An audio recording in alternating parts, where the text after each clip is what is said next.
pandemic got us into a reflective space and made us look inward to see what we can do for the world at large. As a self-expression coach, I became a catalyst for women and started Vani, a one-on-one coaching program for women on finding their voice, to speak up, to be visible. As a storyteller, I spotted there were many ordinary people amongst us leading extraordinary lives, making a difference to the world, and they needed to be heard. Thus was born You and I with Rashmi Shetty, where amazing personal journeys with their uniqueness and individuality are showcased, a reaffirmation of the fact, open your eyes wider, the world is far more beautiful when we acknowledge the presence of both you and I.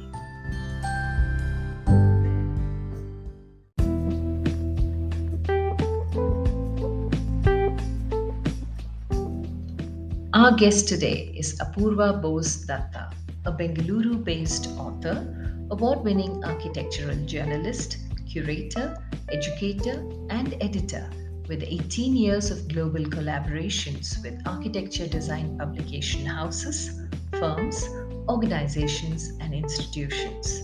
Trained in architecture and journalism from India and the UK, she is passionate about writing, curating architecture design content and discourses for diverse communication channels, professional speaking, offering training initiatives in architectural writing and consulting for academic and professional platforms.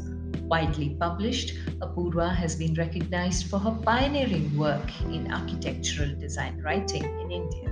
She has been invited by the Australian and Finland governments to represent the Indian delegation at the International Media Visits of Architectural Writers in Melbourne in 2016 and Helsinki in 2018. She debuted as an author in 2017 with Architectural Voices of India and is looking forward to her forthcoming book, Architectural Inheritance and Evolution in India. Listen in as Apurva shares her journey on the road less traveled and finding her true calling, staying always true to the ethics and values that she imbibed as a child. Hi, Apurva. Such a pleasure to have you on You and I with Rashmi Shetty. And I have read the posts that you do on LinkedIn. Your work is amazing. I'm just so thrilled to have this conversation with you. Thank you, Rashmi. I'm equally thrilled to be a part of your series of these conversations. Great. Now you come across as absolutely in control, Apurva, all the time. So what was little Apurva like? Somebody always in control to the Apurva that the world knows you today as. Can you take us through your journey? Rashmi, it's nice that you're trying to connect what I am today to what I was before, because I have always realized that the first 30 years of our lives, we are just living. We are young, we are exploring and trying to adapt to the new things in our personal and professional life. And we never sit down and start connecting back the dots of why things happened in our life the way they did, or why did we react to something the way we did, or how you say that the Apurva that I am in probably control of things, was I like that before? But yeah, as you live life, you go through its different stages. It's probably a bit later when you start realizing that what you do, what you think, has its seeds sown in your upbringing, in your childhood. For what I am today, I think a trip back to my upbringing or my childhood becomes important here as you pose the question to me. So without trying to sound pompous, I would say I was born in a celebrity household, the youngest of three daughters. And when I say celebrity, it's not to say in terms of stardom, which can be fluctuating, or in terms of material pursuits, but celebrity in terms of the love and respect that my parents received from everyone for the kind of people they were and they are, the way they went out to help out everyone, the warmth with which they interact with everyone, and their inner drive to spread happiness. So the first thing I learned from my parents was to be a good human being, irrespective of professional credentials. And that is the core of any individual. And to be successful in life, that core must be retained lifelong. And when you ask me about an individual being in control of their life or being in control of themselves, I think that core has to do a lot with that. And I would credit it entirely to the way my parents brought me up and the values that they passed on to me and my sisters. Your answers are like textbook. Okay. So, how are you as a student? Completely the rote learning, or somebody who goes to the basics, understands, dissects? What was your student life? So again, I would again say, as a student, I was not a bookworm, and I was not someone who was taught, as in, again, bringing up my childhood values.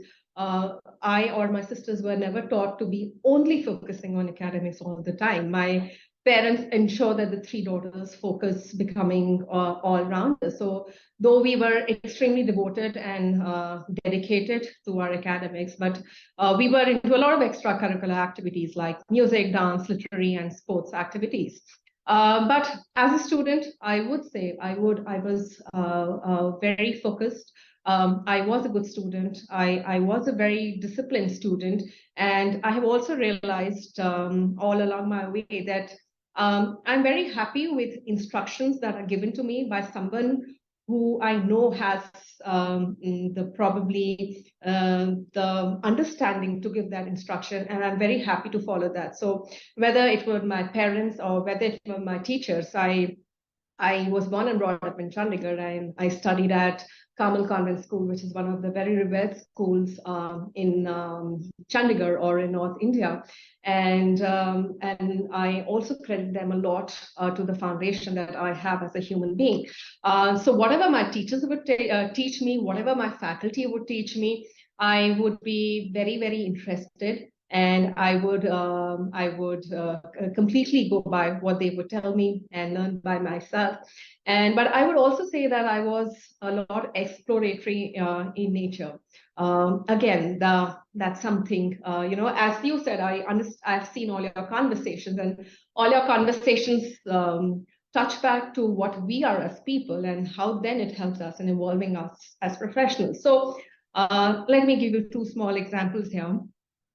So today, I am an architectural journalist, which is not a mainstream profession in architecture. And way back in 2005, when I took it up, there was hardly anyone in India who was pursuing architectural journalism as a profession. So it has been a subject where I have explored a lot. But yeah, I'm going to be tying it back to this sense of exploration that I got from my parents. I remember when I was in second or third class, I'm also connecting it to what you're asking me, how I was as a student. So whenever I would be reading any text, at home, meaning from my textbook, I would always underline the words which I didn't know the meaning of. And I would wait for my parents, I would wait for my sisters to come back and tell me what those words meant. So I did not want to read anything without understanding what it really meant. So I realized that for the first 2 or 3 years, my parents or my sisters would tell me the meaning. But when I went into fourth or fifth class, they gave me a dictionary.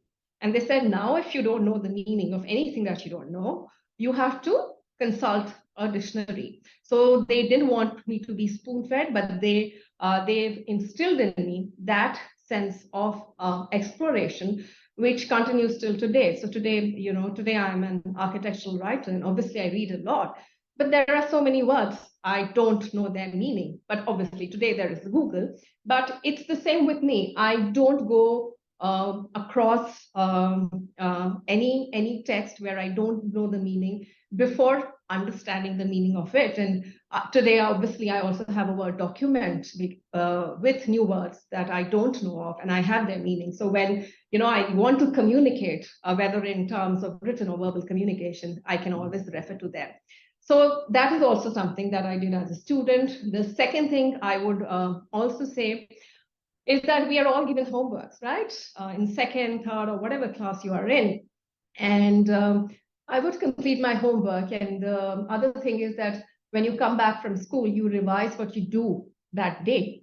But after doing that, if I knew of any subject or any chapter that my teacher would be going to introduce the following day, I would read the chapter myself, so that next day when we would do the chapter in the class, I would have a better understanding. I would be more in control of understanding what the teacher was trying to convey.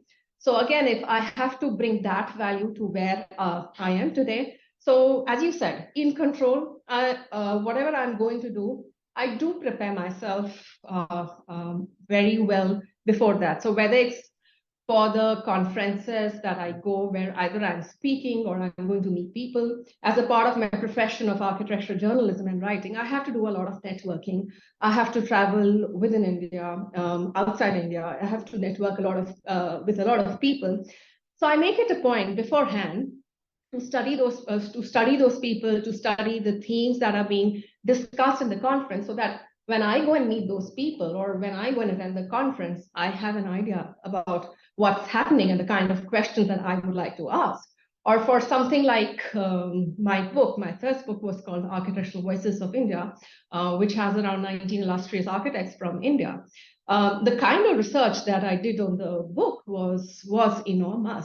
But as you rightly said, I like to be in control, which does not mean that I don't like to be spontaneous, but I also understand you can only be spontaneous when you have done your homework well, when you have done your research well enough to know when you have to ask a question which you might not have thought about before, but because it has come up and this is the right time to ask someone a question.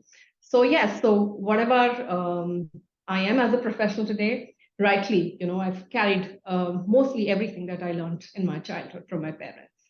Yeah, so very clearly you were a very good student, and the discipline shows in the way you're organizing your thoughts as well.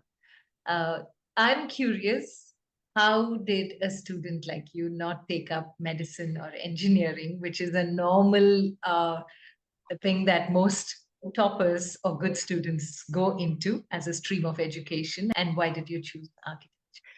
So Rashmi, I think I would have to say here, which I have also realized over the years, that sometimes when things don't happen the way you plan, they are not happening that way because God has some things in store for you. And I have got to understand all through these years that God knows better for you than you know for yourself. So that's probably also my story.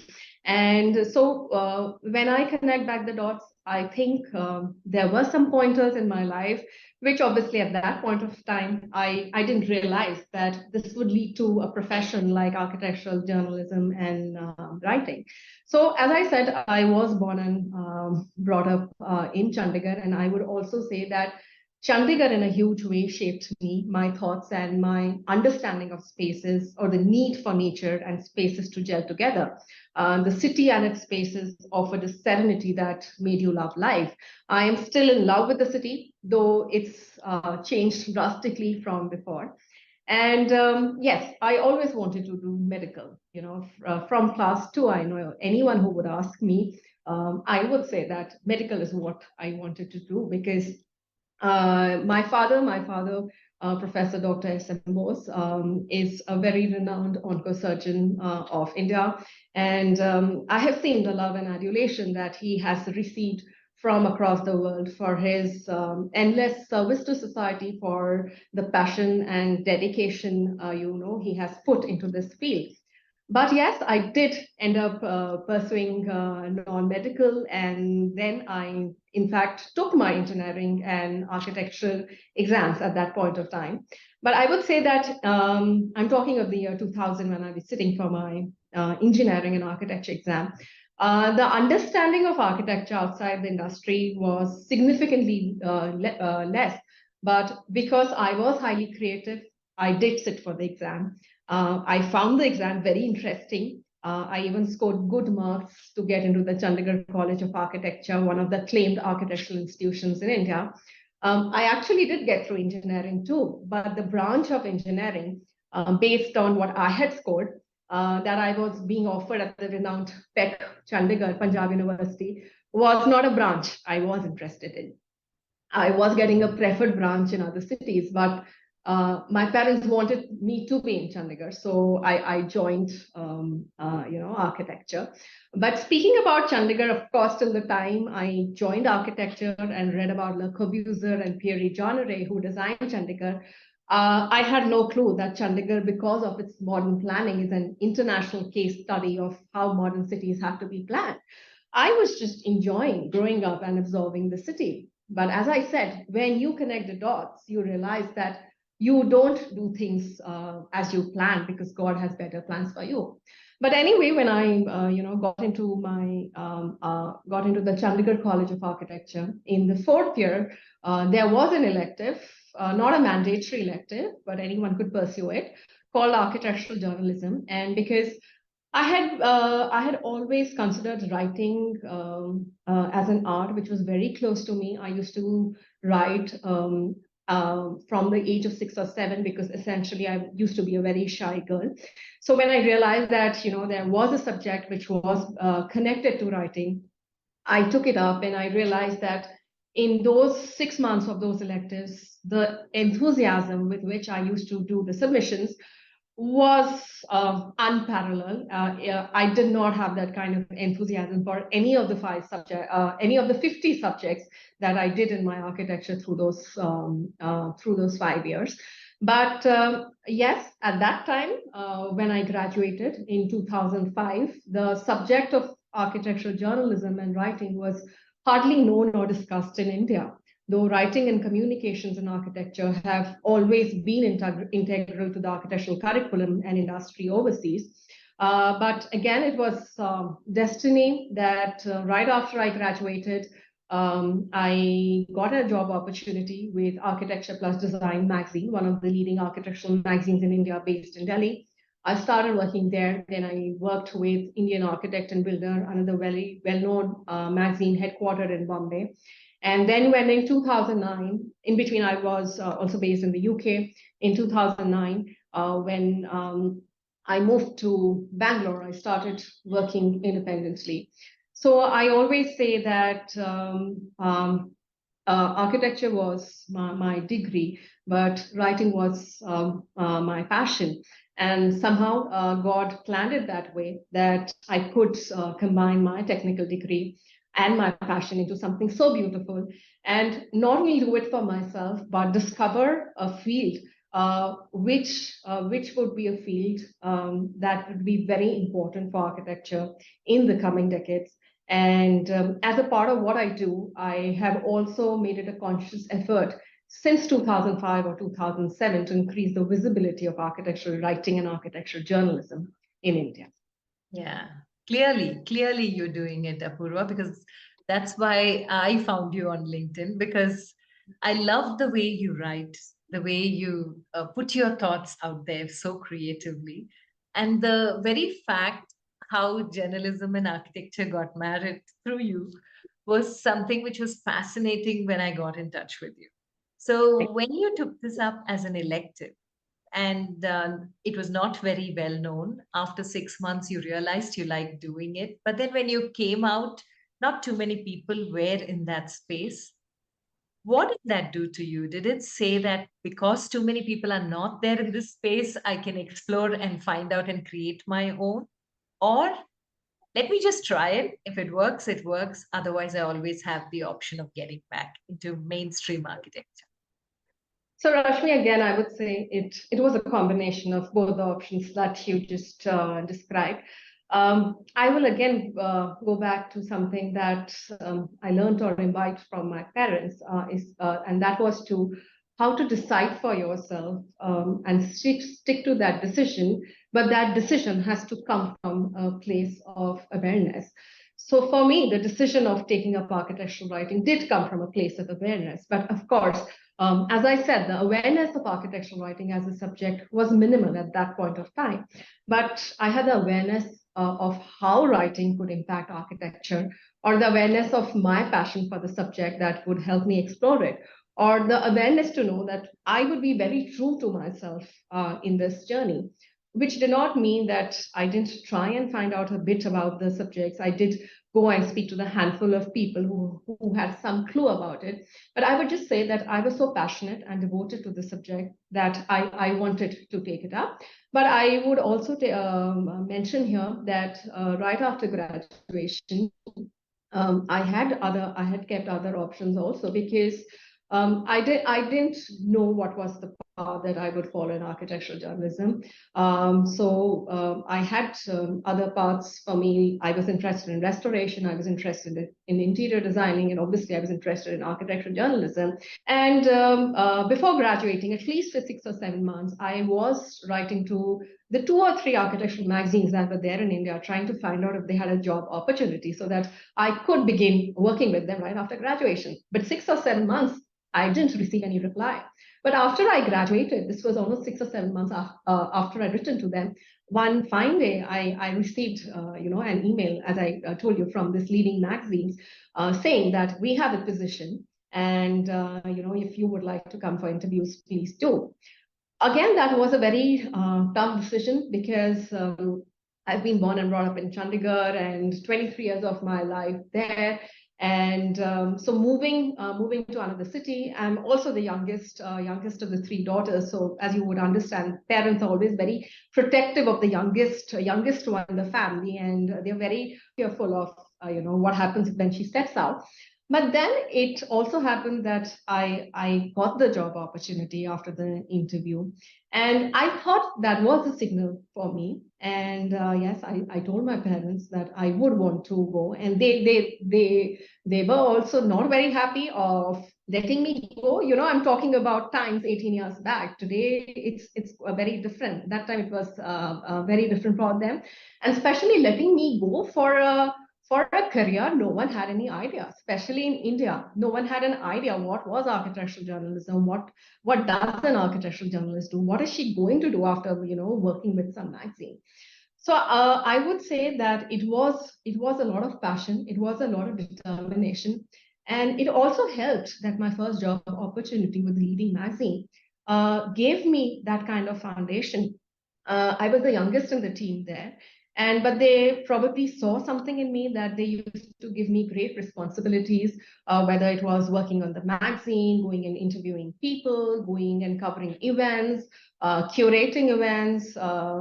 They had an award ceremony for their awards in Malaysia. I was handling that. So they gave me that responsibility, and it worked well for me. So I would also say that if I wouldn't have got that kind of foundation with them, I would have probably, be hesitant to know what my future course would be.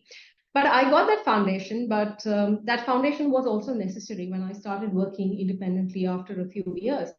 Because when I moved to Bangalore in 2009, Bangalore was a new city for me. I hadn't studied here. I didn't have any professional connections. And to begin independently here was a big, big deal. But then, because I had some kind of foundation, it gave me the thrust.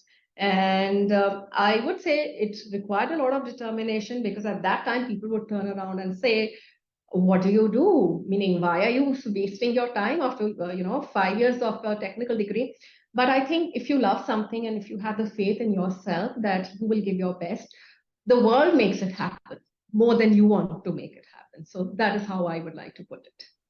Yeah, and here comes the crucial question. You have decided to get into a space where not many people have been there because of a passion, because you feel that was your calling.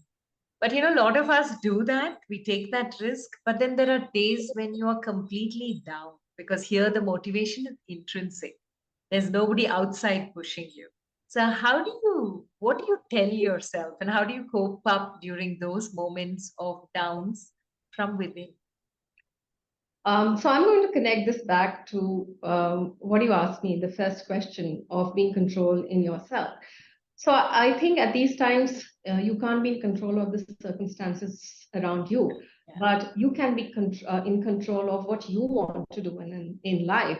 And if you're very sure about what you want to do in life, and if you think that is going to make a difference, I think you will kind of put in all the hard work.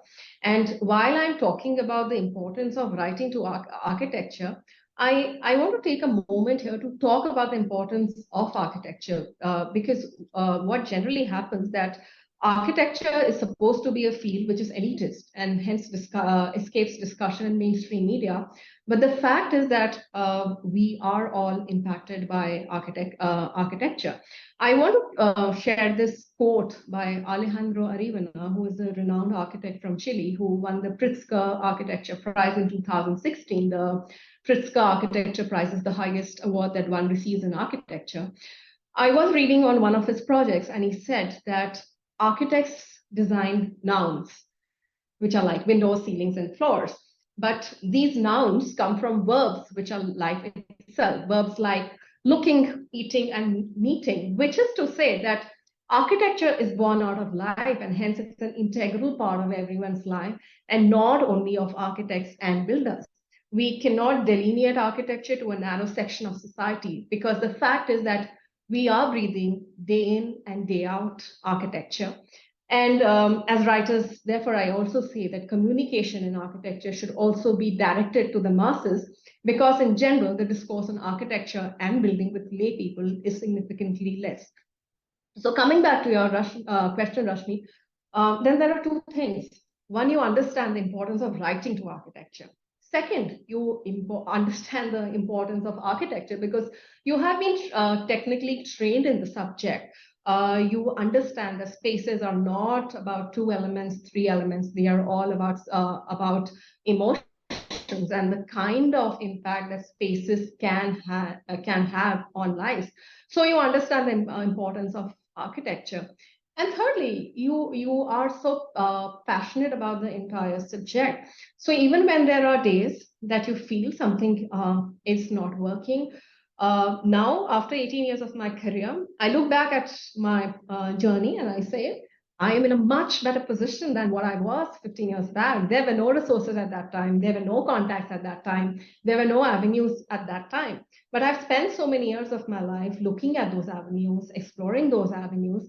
So there is no reason why I should be sitting back today and saying that this is going to be very challenging. I think it's very important that those challenges are converted into opportunities. And the other thing, which I'm again very blessed that I have received in these many years from people across the world, whether they are professionals or whether they are students, is the love and the respect that they give me for the difference that they think that I have brought into architecture by an initiative called architectural journalism, architectural writing, by talking about it on so many different platforms. Today, there are scores of people across the world. I don't only talk of students, I talk about of professionals also who have anything to do with design and architecture, who want to become architectural writers. So the love and the adulation that I receive from them for whatever I might have been able to contribute to their life is also a big push for me to continue doing what I do. And third, as I say, I am a lot about my family. So the happiness that I see in the eyes of my family for whatever I do, that's always there. So even in times when you're not doing professionally or you are feeling a bit low, the kind of love that you respect from your family, from your friends, from your near or dear ones, or from your well-wishers, I think that's a great push for anyone to move forward in life and not sit down and feel sad about what's happening with that. Apurva, I have seen the picture of your cover of the first book. And when you were talking about how architecture and culture are closely connected, and if you go back to history also, when we see a particular dynasty leave, it is the architectural remains that tell us what the dynasty is all about. The style of all the different buildings that they create and leave behind is what tells us about their culture. So if you can show us the book, if you have it next to you, what was the book about and what was your research with relation to what I just asked you about? Life, So, culture, so Lakshmi, this is the book that you are yeah, mentioning. yeah, And yeah. it was published in 2017. So it's called Architectural Voices of India, a blend of contemporary and traditional ethos. And so it Okay, was one based. sec. You said Architectural Voices of India, but the cover page was very intriguing for me, where there is nature, there are birds. Is there a particular reason why that picture was the one you thought suited it best? Okay, so Rashmi, I would also say that I am someone, as you would have probably deciphered from my conversation, I'm someone who likes to go for things unconventional. So I don't like to take the conventional path. So even if it's a book cover, I like to abstractly hint on the theme, and I don't like a book cover which is there in your in the face.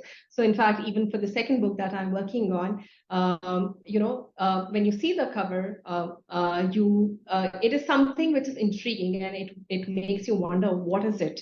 So the reason my book cover, the first one, Architectural Voices of India, is the way that you see kind of birds on the cover, is because I always believe that birds are the most natural architects on this earth, and how they come together, how they build their different kind of homes, and they still stay in harmony.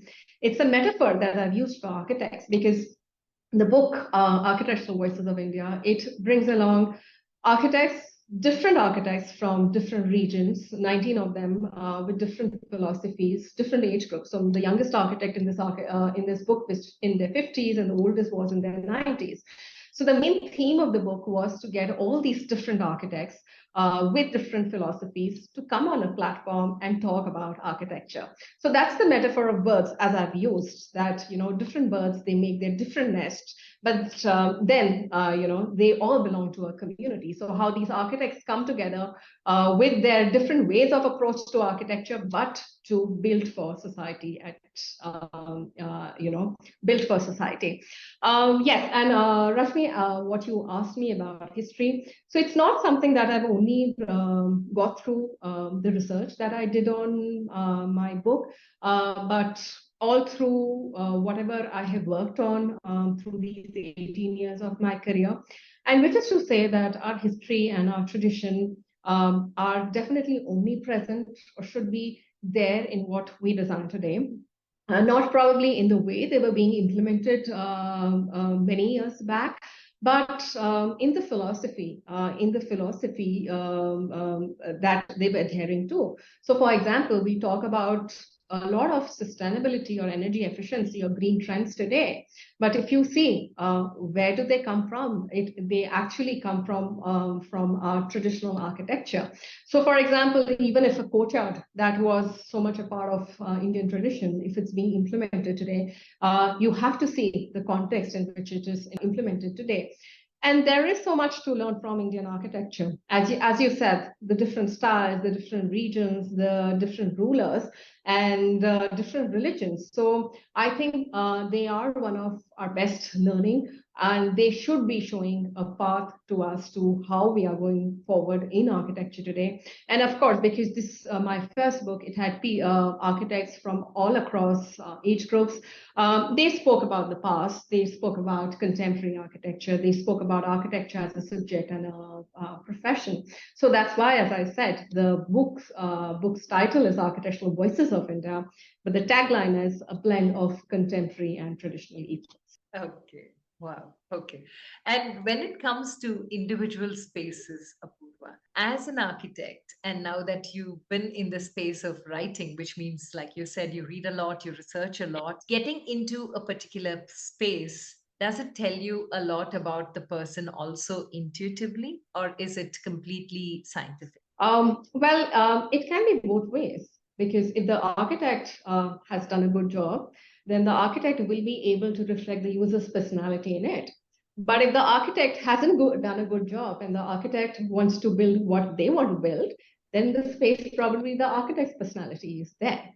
So in fact, whenever I go to review a project or write about a project, and this is something that I also talk a lot in my sessions on architectural writing or a course on architectural writing that I have been conducting, I say that when you go and study a project, just looking at the project and trying to understand this is what I like, this is what I not like, is not the correct way to write about a project.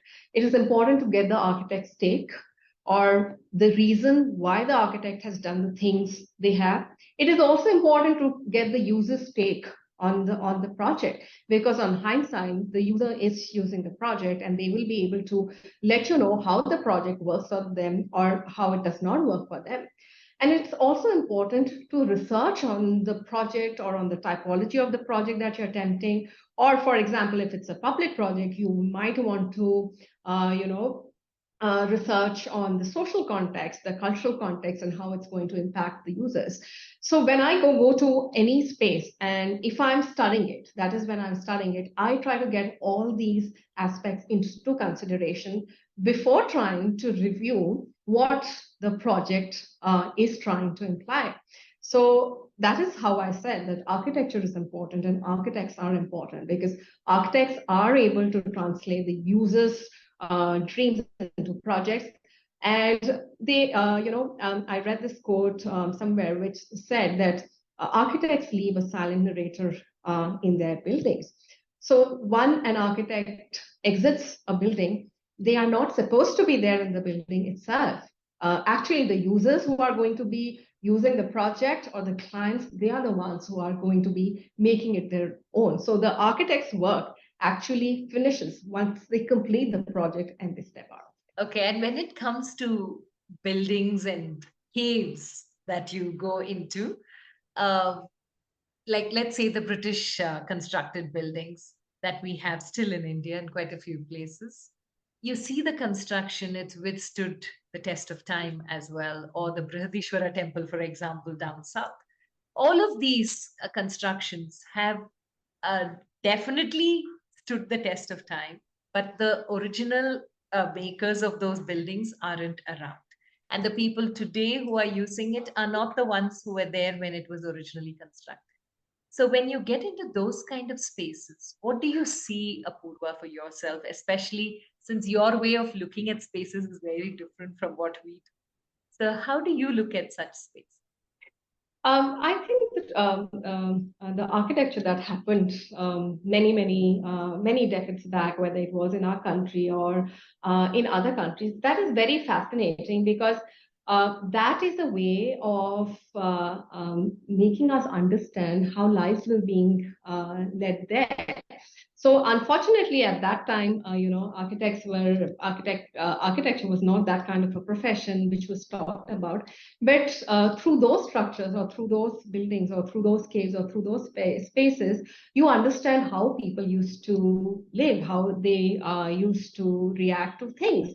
And so when I go, I like to travel a lot, and when I go to these places, I am very intrigued. But as I said, I do research before going back to those spaces, because there's no one to give me an idea about how things were done, how things were constructed, how things were made.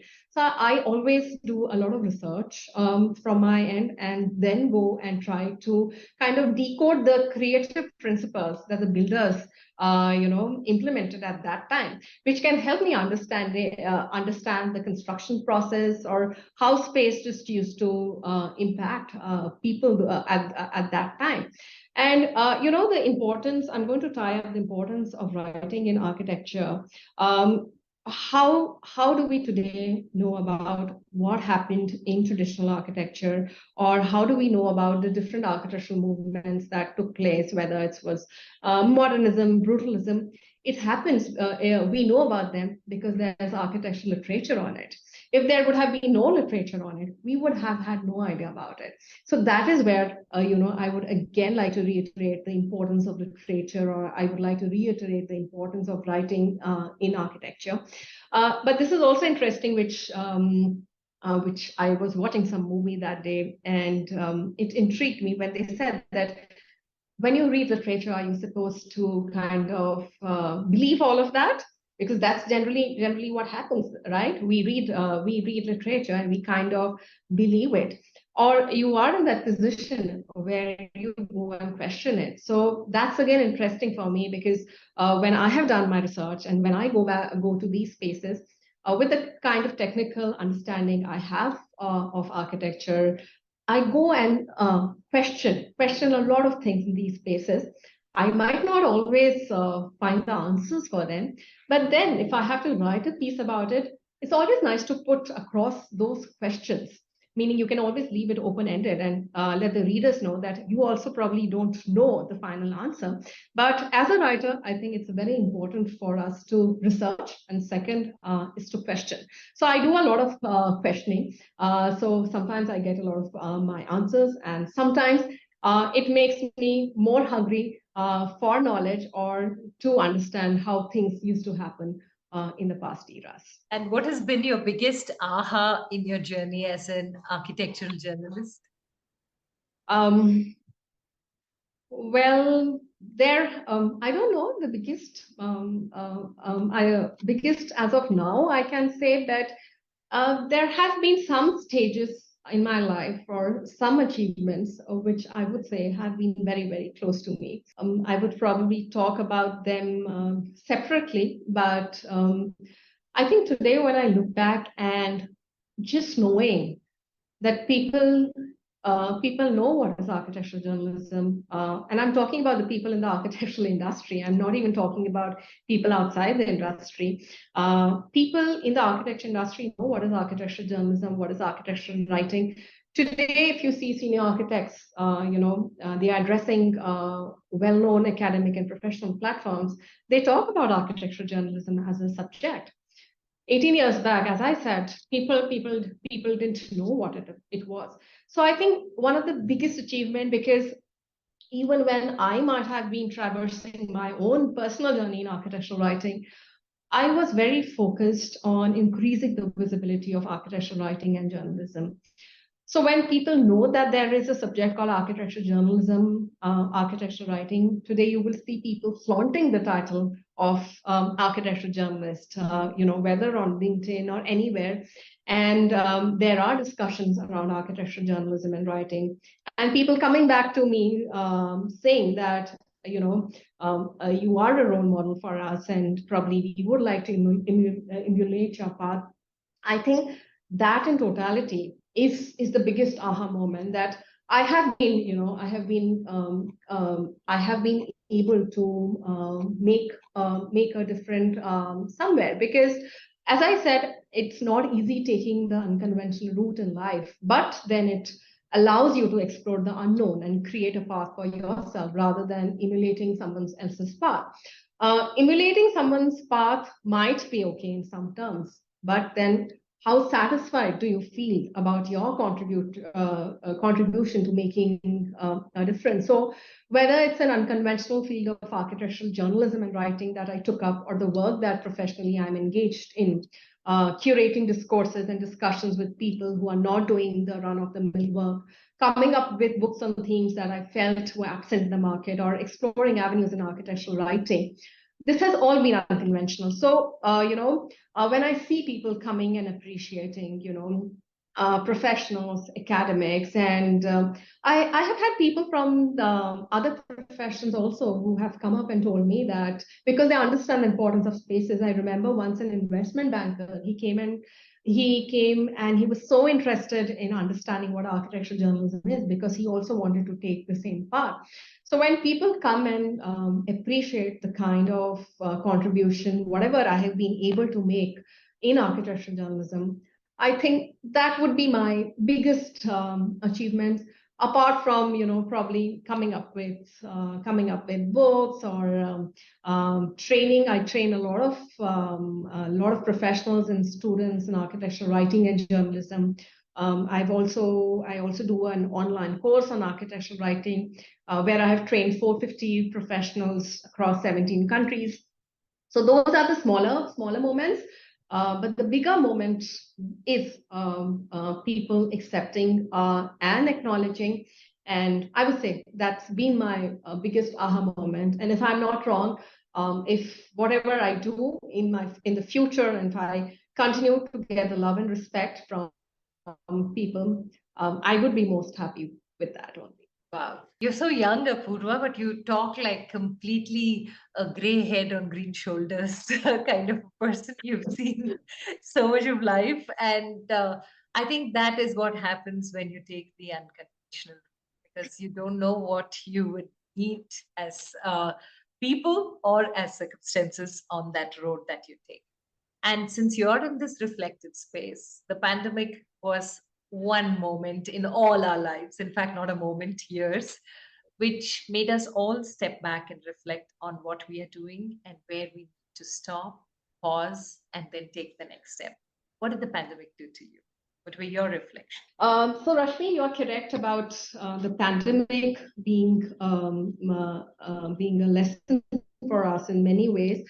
But unfortunately, the pandemic, whatever the pandemic forced us to learn, many of us seem to have forgotten it all and not taken the lesson seriously. But anyway, there was a lot that I learned during the pandemic, and I have tried to incorporate it as the learnings. So while everything is normal, is going normal for you today, do not make excuses not to do things. Otherwise, life can throw a pandemic at you. And even if you might want to do something, life then will restrict you. So before life gets an opportunity to restrict you, do not restrict yourself. The second lesson I would say is that something that I have learned and imbibed is that circumstances and situations can change for you anytime. Don't get bogged down by them. Adapt to those circumstances and reinvent yourself. So that's something I also did during the pandemic when I'm talking about in my professional space, Rashmi. I have been someone who has been quite traditional in the sense that I've been very, very confined to the print media, not completely, but confined to the print media. And I was not exploring the digital medium to that extent. But as you know, everyone moved to the digital medium. So even if I talk about the workshops or the classes that I was doing for architectural students and professionals on architectural journalism and architectural writing, I was doing it on an academic platform, or I was doing it on a professional platform. And while that is all wonderful, but an offline event, you can impact only a certain number of people. But during the pandemic, I came up with a course, a 6-week online course on architectural writing and journalism. And that was in response to the number of emails that I was receiving from people across the world all these years to start training in architectural writing, because especially in the Indian architectural curriculum, writing does not feature as a mandatory subject. And when you talk about writing in architecture, you need it. Even if you don't want to pursue architectural writing as a full-time career, an architect needs the basic skills of writing. So I started a 6-week online course on architectural writing on the digital medium, which I continued. I completed 10 batches just a few months ago. So even when the pandemic, we said bye-bye to the pandemic, I still continued it. And then I have also been curating a lot of discourses on architecture. So I was working with the Council of Architecture of India during the pandemic. I was heading their vertical where I was conducting these dialogues with a lot of people. And then my second book also came up during this time. So what I want to say is that during this time, when circumstances and situations changed, I thought this was a good time to reinvent myself. So I did that. So that's another reflection from the pandemic. And the third reflection is understanding the importance of a family, which I think everyone did. I think it was almost 3 years that I didn't meet my parents and sisters because of the pandemic. And for someone like me who was visiting Chandigarh, meeting the parents and sisters twice a year and spending like 10, 15 days with them, it was very, very difficult. But again, I would say I kind of put the situation to some good use. So being away from my family gave me the impetus to work on my second book, which is on families and architecture. The book has just been published. I haven't yet seen the final product, and I'm looking forward to make the formal announcement soon. So, Apurva, just now you mentioned the theme of your book, which sounded very intriguing. Can you tell us a little more of what the new book will be? Yeah, so Rashmi, as I said, I was away from my family during the pandemic, which made me understand the importance so much more. And I guess it was the same with everyone. For some years, I had been ideating to work on a book on architectural families in India. And the pandemic gave me the thrust to start working on the book. It is called Architectural Inheritance and Evolution in India. And the book pivots on three aspects that are also central to my existence. First is family, then architecture, and then India. We all know that for family bonds in India are very different. They are tied to tradition and socio-cultural aspects. We have many architectural families in India who either share an architectural practice across generations, or the different architects in the family have their separate practices. In other families, some architects go into practice while others go into academics or join outside the family.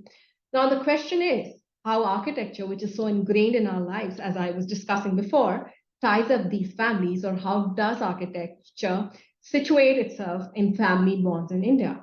So two creative people can look at things differently, and hence six architects in a family can also have six different ways of creating spaces. How then they come together? What is the equation they share at work? How is the work divided? What are the pros and cons of having more architects in a family? And since architecture is such an omnipresent field, does it become a topic of their dinner conversations too? So that is the basic theme of my book, which has not been explored before. And how I have studied it is by taking 10 acclaimed architectural families in India, traversing their journeys and taking them as case studies to understand how differently architecture can contribute to their family bonds, or how family bonds can impact architecture. So a total of 44 architects from these 10 families are a part of the book. The youngest family members are in their early 20s, while the senior most architects are then in their 80s and 90s. And when you read about these families and the decades that have passed between them, the book also starts making you realize how architecture as a subject and a profession itself has changed in these 6 to 7 decades.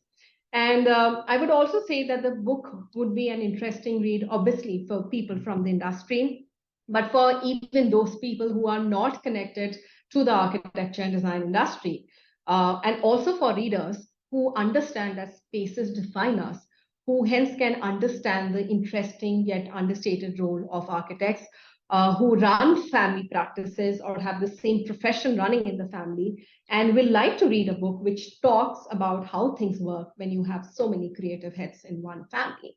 So that's my book, Rashmi, and it's already published. But yes, I have yet to make a formal announcement of this. All the very best, Apurva. I'm sure it's going to be a bestseller. And having met so many people over the years for your books or otherwise, I'm sure you have a lot of life lessons that you've picked. So, can you give us three of your life lessons that you hold very close to your heart? I've had a lot of life lessons that have been passed on from my parents, or my teachers, or my inspirations. But those are technically not my lifetime lessons, so I'll not repeat them here. I consider myself still young enough to continue to learn many lessons from life. But whatever experiences life has already thrown up for me, obviously there's been much learning. So the first lesson that I have is that your happy phase of life does not teach you what the dark phases of your life teach you. Do not disregard those dark phases and lament about how they have ruined your life. Remember, those are the times which will help you grow as a person, understand yourself, your strengths and your weaknesses, and what you want from life. So when you turn back and remember those unfortunate phases of your life, be grateful that you've got an opportunity through them to grow up more in life. My second lesson would be that ethics, a clear conscience, and staying committed are the most satisfying assets you can invest in. Whether personally or professionally, you must be true to yourself before you are true to the world. It takes a lot to invest in them and sustain them, but the inner calm these can give you, even when outside there might be a lot of noise, is enormous. And thirdly, I would say that respect people and the time they invest in you, personally or professionally. Do not dilute their contributions by saying they did it because they had free time. Rashmi, the concept of being too busy or too free is subjective. At one time, I can be free for someone, though I'm busy for someone else. So if someone is making you the priority and giving them your time, please respect them. This is, again, not a lesson in one's personal space, but definitely in the professional space too. Apurva Bose Dutta. It was an honor having you on You and I with Rashmi Shetty. I knew there is a very deep person completely hidden from the world based on your posts and the small little conversations we've had. I'm so glad I had you on the show because the layers that you have within you, Apurva, and you've just touched the surface of what life has taught you, and there's so many years left for you to make a difference. On the road not taken, making a difference, inspiring people already. I'm sure life has a lot in store for you. All the very best in all that you do. Thank you, Rashmi, and thank you for inviting me. I must conclude here by saying that the need to decode what makes a person is critical, and we do not generally do that or give time to decipher ourselves. But as I told you earlier, I have been following your podcasts and initiatives, and the way you have gone about decoding people is beautiful. So thank you for making me a part of it. I'm so delighted to be here with you for this conversation. Likewise, Apurva, stay blessed and continue inspiring because you're amazing.